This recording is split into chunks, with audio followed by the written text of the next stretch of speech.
2025 ආසියානු කුසලානය යටතේ හෙට පැවැත්වෙනවා ශ්‍රී ලංකාව සහ ඇෆ්ගනිස්තානය අතරේ බී කාණ්ඩයේ අවසාන තරගය. ඉතින් අපි බලමු හෙට දින සහභාගී වීමට හැකියාවක් තියෙන කණ්ඩායම මොන වගේ කණ්ඩායමක් වෙන්න පුළුවන්ද කියලා. අනිවාර්යයෙන්ම ඕපනින් බැටර් හැටියට පැතුම් නිස්සංක ක්‍රීඩා කරයි. මොකද අපේ කණ්ඩායමේ ඉන්න මේ වෙනකොට කන්සිස්ටන්සිව ප්ලේ කරන ක්‍රීඩකයා හැටියට පැතුම් නිස්සංකව නම් ගන්න පුළුවන්. ඒ වගේම මේ දවස්වල වැඩි ලකුණු අතර නැතත් කුසල් මෙන්ඩිස් අනිත් අන්තයෙන් ක්‍රීඩා කරයි කියලා අපිට බලාපොරොත්තු වෙන්න පුළුවන්.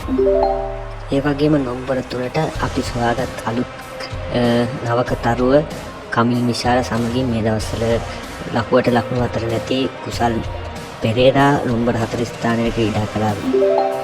මේ දිනවල පෙනී යන ආකාරයෙන් නායකත්වයට පමණක් කණ්ඩායම ගණන ගෙඩගේ චරිත අස්ලංග කෙසේ වෙතත් චරිත අස්ලංග 5 වෙනි ස්ථානයේ වගේම කමිදු මෙන්ඩිස් 6 වෙනි ස්ථානයේ ක්‍රීඩා කරයි කියලා අපි බලාපොරොත්තු වෙනවා. ඒ වගේම වනිදු හසරංග අංක 8 ස්ථානයේ ක්‍රීඩා කිරීමට සිද්ධ වෙනා දසුන් ශානක මගේ කණ්ඩායම ඉවත් කරලා තියෙනවා. ඔහු මේ තරගාවලිය දිගින් දිගටම අසාර්ථක වීම නිසා දසුන් ශානක වෙනුවෙන් චාමික කරුණාරත්න කණ්ඩායමට එක් කරගන්නට මම තීරණය කළා. ඒ වගේම දුනිත් තෙල්ලාලගේව කණ්ඩායමට එක් කරගන්නවා මහීස් තීක්ෂණ වෙනුවට.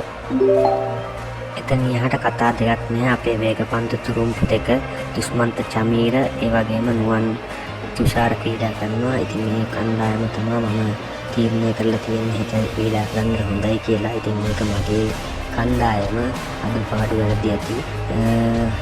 ඊළඟ තරගයේදී බලමු මොනවද සිද්ධ වෙන්නේ කියලා.